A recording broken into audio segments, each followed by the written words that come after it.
Good evening. Welcome to the COVID cast. Welcome people around the world. Welcome to the live audience. Welcome Canadians. Welcome one and all. It is the evening of April the 6th, 2020. We are in, I don't know if it's day 22, I think, of our isolation. So I come to you from this inspirational outpost in the middle of nowhere to bring you COVID Cast 32. Today it is COVID Cast 32. The program tonight, we are going to look at all of the mass hysteria lies, otherwise known as bullshit, that the mass media has pushed out over the last 50 years. Quite honestly, I could go back 100 years, but I'd say the last 50 years, it's really intensified. So before we get on with that, some of our business. The show, as you know, is brought to you. I'm going to keep this out of the frame so nobody bitches about it. Brought to you by Athletic Alliance Advanced Nootropic to make you smarter, sharper, more alert, more on the ball in these challenging, difficult times. You can get this at gnc.com, svn.com, svncanada.com, athleticalliance.net, and at Body Energy as well now. It's making its way everywhere, and I take it religiously. Somebody said to me, somebody made a rather sarcastic comment and said, "Oh, there's no way that could work that fast." Well, I take it now so that I am sharp at the end of the program.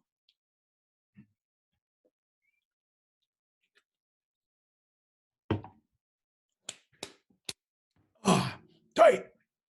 All right, we're ready to go. Ready to go. All right, let me take it down a notch. Oh, other business.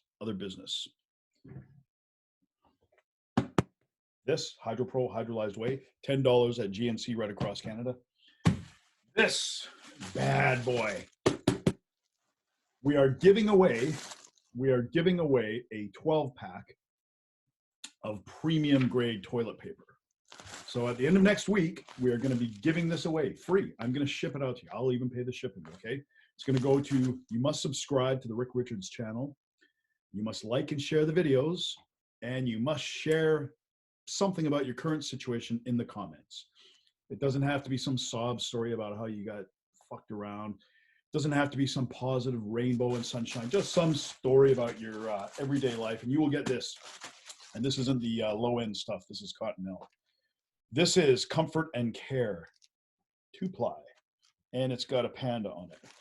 I don't know what the hell the panda means, but it can't be bad, right? If you're going to use toilet paper, you may as well have a panda on it. So, shout-outs. Let's get on with our shout-outs. Shout-outs to Jackson, Jixer, the live studio audience, Ivan from Sector B49, Charlene, Monica, Dwayne, my old mammy, Tammy, Tanya, Grace, Kim, producer Dave, and Odell.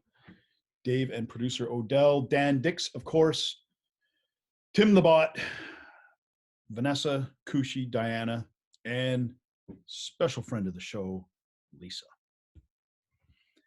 That is the shout-outs.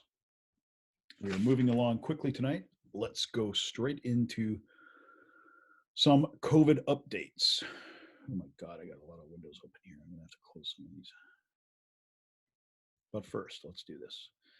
All right, so where do we stand on this April 6th, this evening of April 6th on the West Coast? 1,340,458 cases worldwide of the coronavirus, 74,442 deaths, 278,000 people recovered.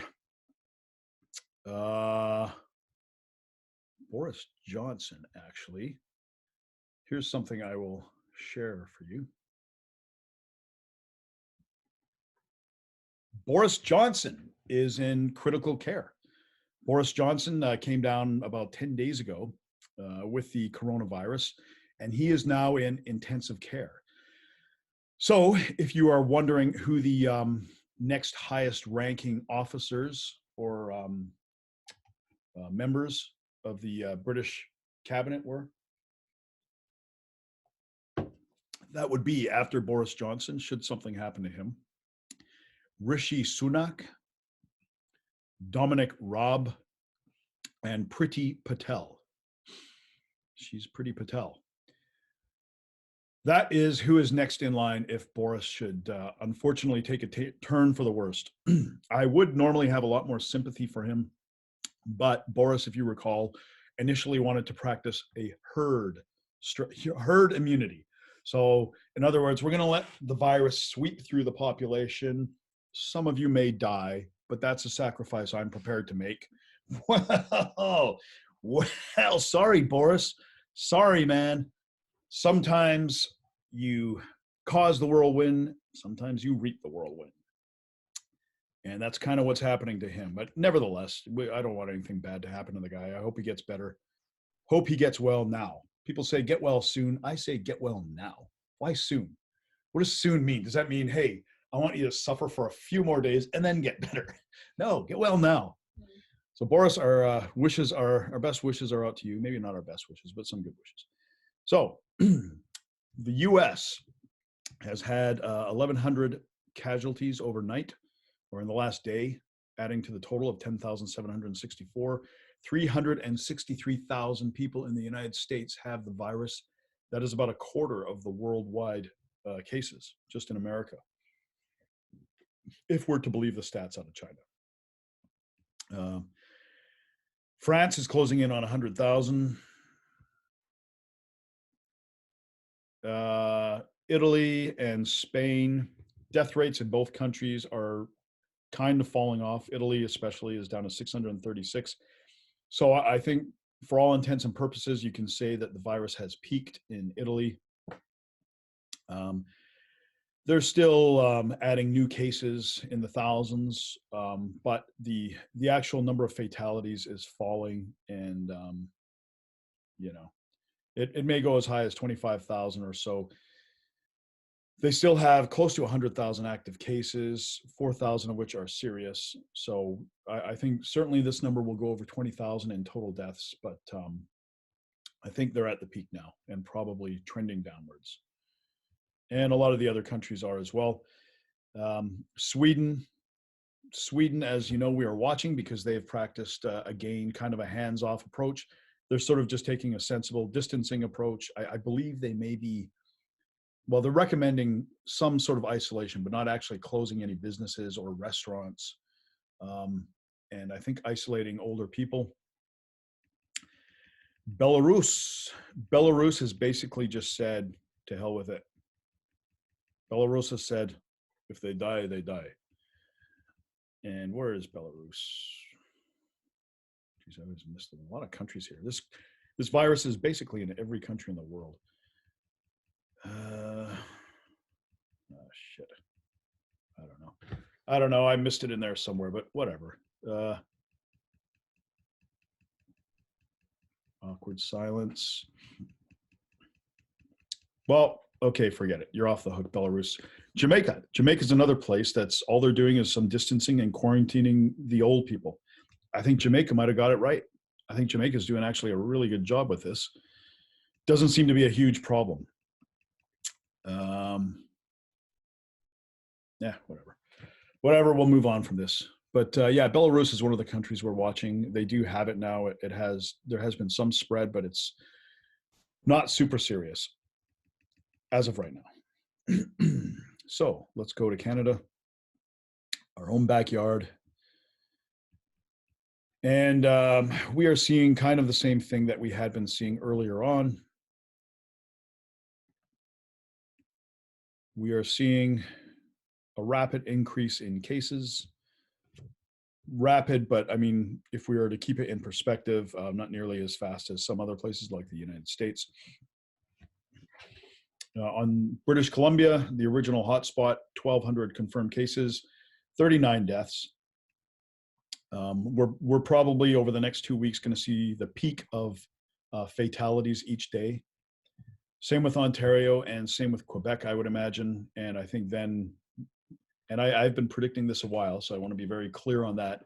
I think we will see the end of this around 10 days from now, or the decline 10 days from now. We're coming up on 17,000 total cases and over 300 fatalities.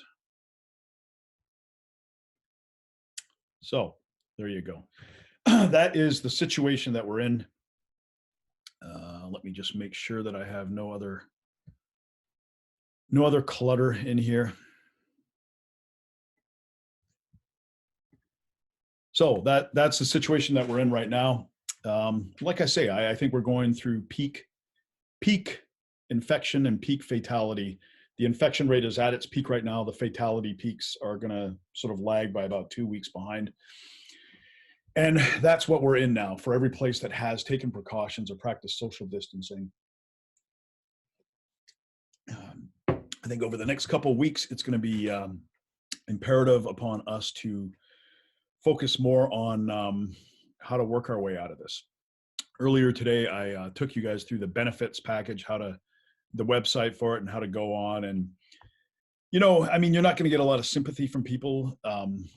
If you tell them, $2,000, it's a lot less than what I'm used to. People aren't going to be sympathetic because a lot of them make less than $2,000. But nevertheless, it's going to be a problem, right? It's going to be a problem that's going to ripple through everything. So that really has to be addressed very soon. Very soon. So let me get on to one more thing here now. All right. So now, as I've said many, many times, I 100% believe that the COVID virus is a thing, right? I'm certain of that. I think we know it. I'm not one of these people that says it's a hoax or anything like that, right? It is obviously a problem. It is very serious. However, I do think that there is a great deal of hysteria, media hysteria. And of that, we have to be very, very careful. So I'm going to go through a brief history of some media predictions. So kicking us off, and I'm only going back a little over 50 years because, to be honest, I mean, it would take me weeks if I wanted to put everything in and go back to the beginning. But I mean, things have really kicked off in the last 50 years. And we go back to the 60s. A gentleman by the name of Paul Ehrlich, who of course was an expert. We always got to be wary of experts, right? Because they may be experts, but they're very often wrong, right? Or else they're self-serving or they got other motives. But Ehrlich, in the 1960s, he came up with a book called The Population Bomb.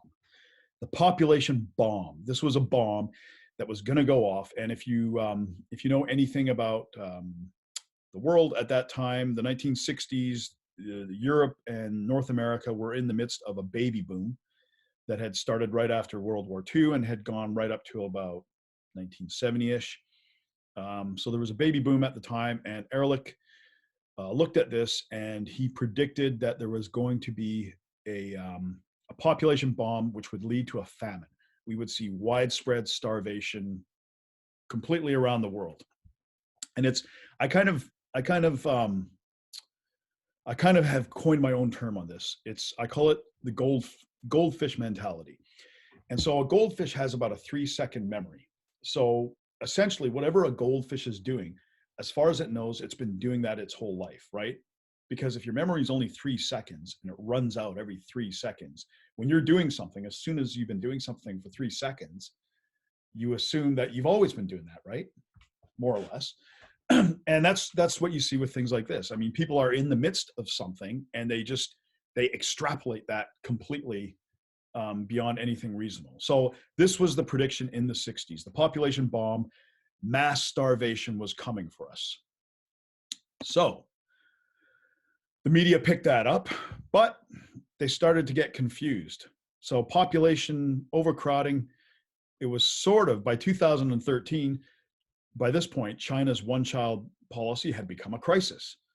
So even in the country with 1.3 billion, second most populous country in the world, they decided that one child was a crisis there.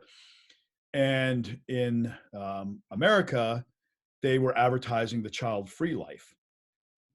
So kind of a mixed message. In China, not enough kids was beginning to be a problem in a country with over 1 billion people. And in North America, the child-free life was the way to go, right? This followed from massive population fear and starvation, right? So we move to 2020.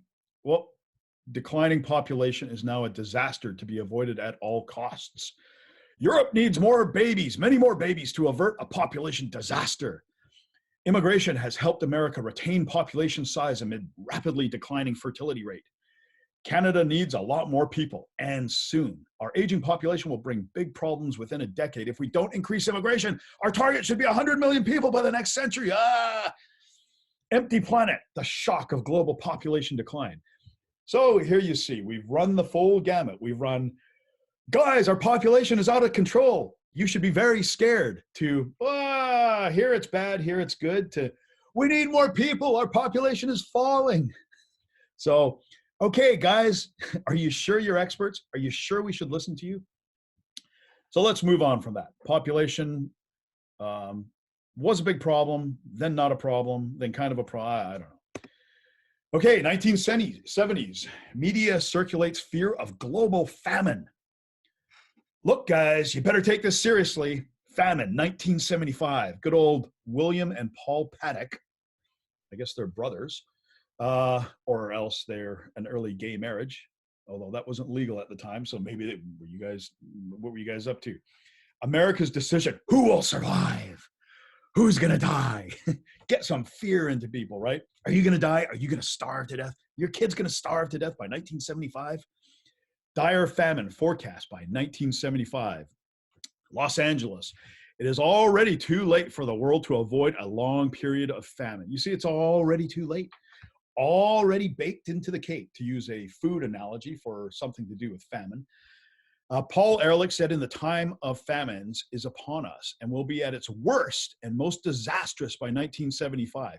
Well, if it's at its worst and most disastrous by 1975, wouldn't it just get worse after that? Like, would it suddenly just get better, or would just so many people die that the 10 people on the planet left would have way too much food? He said the population of the United States is already too big. This is at a time when it was about more than 100 million less than it is now. Birth control may have to be accomplished by making it involuntary and by putting sterilizing agents into staple foods and drinking water. So, I mean, if this was the common thought at the time, sterilizing agents into drinking water and food, are you fucking serious? Is this guy a nut? Anyways, this is the school of thought that's being pushed by everybody at that time. Going into along with routine measurements of population control. Okay, Palo Alto, California. Here's a different guy, and that was from the Salt Lake Tribune. So these are major newspapers, right? These are major books, major newspapers from the New York Times. The trouble with almost all environmental problems, says Paul Ehrlich, the population bio, is that by the time we have enough evidence to convince people, you're dead. All right, so there you go. Pretty scary stuff, right? Very, very scary stuff. This was what we were looking at going into the 1970s, late 60s. So where are we at today? Well, let's take a look at the historical reality. So you can see this is the year along here, and this is the population. So, and these are famines, global famines, right? So you can see population of 1 billion back in 1910 on the Earth. We had a famine then, had another one in the 1920s when the population had started to move up. But since 1960, it's been falling. And the number of famines in 2010 is virtually non-existent in any kind of significant scale, as the population has gone up and over 7 billion. Okay, so that is the historical trend. So clearly he was not on point, but obesity now kills more people worldwide than car crashes, terror attacks, and Alzheimer's. I don't know why they put Alzheimer's in there. That seems like a weird addition, but obesity now kills more people worldwide than certainly starvation, car crashes, terror attacks, and Alzheimer's. 5 takeaways from a giant study on an epidemic. Here we go with another epidemic. I don't know why this hasn't come as a pandemic, simply an epidemic. So not only was the media wrong, but they were wrong in the complete opposite direction. Like, he put out a book and the media ran with all of this stuff, and they could not have been more wrong. They couldn't have gone more in the wrong direction, right? So yeah, instead of starvation, now we're dealing with obesity as an epidemic. Let's move on. The New Ice Age, 1971. Time Magazine, The Big Freeze. This is by Victor Cohn from another prestigious newspaper, the Washington Post. The world could be as little as 50 or 60 years away from a disastrous new ice age, leading atmospheric scientist predicts. Leading atmospheric scientist. Sounds like an expert, right? If you're a leading atmospheric scientist, you sound like an expert. So, and the media has run with it. Time Magazine ran with it. Dr. S.I. Rasool of the National Aeronautics and Space Administration and Columbia University, good credentials, got to get those credentials, right? Says, in the next 50 years, the fine dust man constantly puts into the atmosphere by fossil fuel burning could screen out so much sunlight that the average temperature could drop by 6 degrees. If sustained over several years, 5 to 10, he estimated. Such temperatures decrease could be sufficient to trigger an ice age. All right, well, we know 50 years just about has passed, and we know we're not in an ice age. So, but by the 90s, that ice age prediction had changed. The 90s, we were looking at warming. New York City's West Side Highway will be underwater by 2019. That hasn't happened. Children won't know what snow is by the year 2000. Well, children do know what snow is, right? Yeah. Yep. So Jim Hansen, the scientist who in 1988 predicted the greenhouse effect before Congress, went over to the window with him and looked out on Broadway in New York City. You got to have those theatrics. You got to have that presentation. You got to go look to the window. You got to sigh as you do it. And then you got to say, if what you're saying about the greenhouse effect is true, is anything going to look different down there in 20 years? He looked for a while and was quiet and didn't say anything for a couple seconds. Dramatic pause. And then he said, well, there will be more traffic. I don't think he heard the question right. Oh, and he explained, the West Side Highway, which runs along the Hudson River, will be underwater. Well, as you know, we regularly talk to somebody from New York, and I can assure you the West Side Highway is not underwater. And from another article in the year 2000, snowfalls are just going to be a thing of the past. A little ironic that we just had snow here in April on April 1st. And and for 3 days, the 2nd and 3rd as well, I think. So yeah, not so good, guys. Oh, and by the way, famine in 10 years. Yeah, you got that one wrong too. Boy, they're really persistent with this famine, right? If obesity is a global epidemic, maybe a famine wouldn't be such a bad thing. Maybe all these fatties can go a few days without eating. All right, let's move on. Let's move on to the next hype. Okay, climate change. So yeah, we went from ice age coming to, I think it's warming. Things are getting too hot. Snow is going to be a thing of the past. The highway is going to be underwater by 2019. So they're kind of frustrated now. And you know what? Listen, before I go any further, don't put me in this climate denier category. I am all for a clean environment, okay? I want clean water. I want clean air. I think there's been a lot of good measures put in place when it comes to pollution and all of these things, okay? Let me say that right from the get-go. Actually, I guess this wouldn't be the get-go. This would be midway, but let me be very clear about that, okay? I'm all for clean air and water, all for protecting the environment, okay? Climate change or global warming, 3 reasons not to be distracted by the name game. Okay, so first of all, we had the deep freeze, then we have the big warming, and now they're saying, look, man, forget about what the name is, okay? We're just gonna go with climate change. The climate's changing, guys. It's a problem. All right, I guess. I mean, Isn't the climate always going to change? Yeah. Okay, let's move on. So 1980s. Now, as a child of the 1980s, and I know many of my viewers also were young people in the 1980s, do you guys recall what we had to live with? We always had to live with the threat of nuclear war, which kind of sucks when you're a kid, right?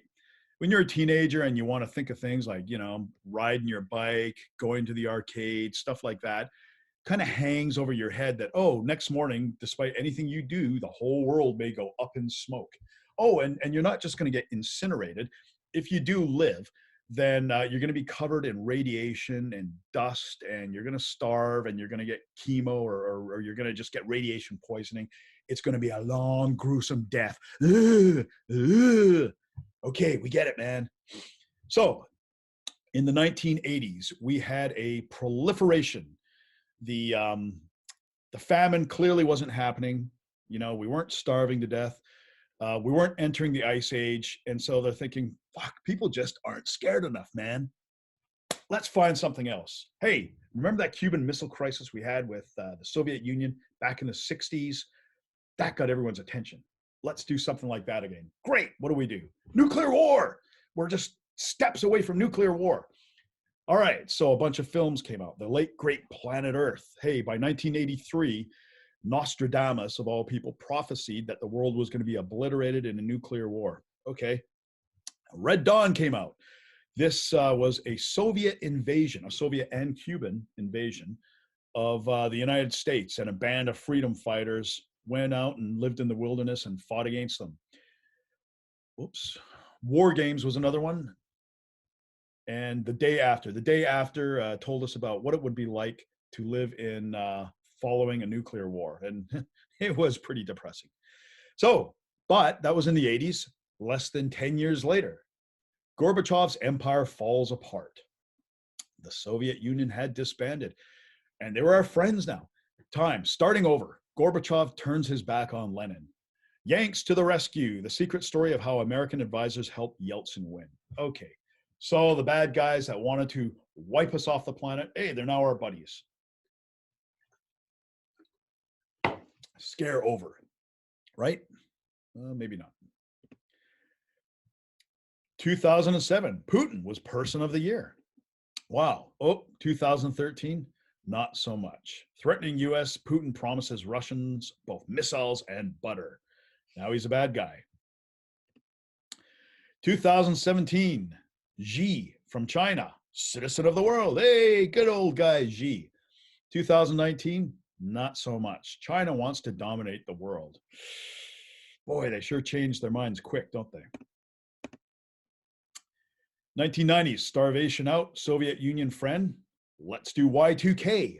So the 1990s were a tough time for doomsayers and things like that, because it was a pretty good decade. It was a pretty good decade. The Soviet Union had ended. The wall came down in Eastern Europe and Berlin as well. And we were all getting along, right? We were getting along. The internet age had started, but it hadn't really taken over people's lives. Things were pretty good. The economies were good everywhere. So they thought, damn it, there's not enough bad shit going on. Let's find something. So 1990s, the starvation is out. The Soviet Union was our friend. So let's do Y2K. And Y2K, if anybody remembers, some of the scare tactics we would get would be that planes would fall out of the sky. Fortunes would be wiped out overnight, all because computer systems were set up that they would the dates would roll over to zero. Instead of going from 1999, instead of going 1999, they would go all the way to zero, and nothing would work, right? So I'm going to tell you guys, I wasn't so scared. I rode the whole thing out. I went down to Mexico. I celebrated New Year's in Mexico. I ain't worried, guys. I had learned my lesson from the Soviet scare of the 1980s. But in all, preparation for Y2K cost the U.S. upwards of $100 billion. The Washington Post reported in November 1999, and that's November, so it probably would have gone up even from then. And this was all just people, preparing unnecessarily, building things they didn't need to build, buying shit they didn't need to buy. Although I don't remember anybody hoarding toilet paper back then. That seems to be a new phenomenon. Maybe people just take more dumps now. I don't know. Anyways, oh, and this 2019, the media hyped Blake Shelton as the sexiest man alive. Now, come on. I mean, this is the worst case of overhype I have ever seen. They're saying he is the sexiest man alive, but in 2020, we see the reality. It's Rick Richards, right? All right. A little fun note to end for you guys. So, what is the point of all this, right? Well, like I said, okay, I mean, I certainly recognize that the coronavirus is real, right? And it is a problem, but we have to be careful of avoiding hysterical overreactions. And here's something interesting I found.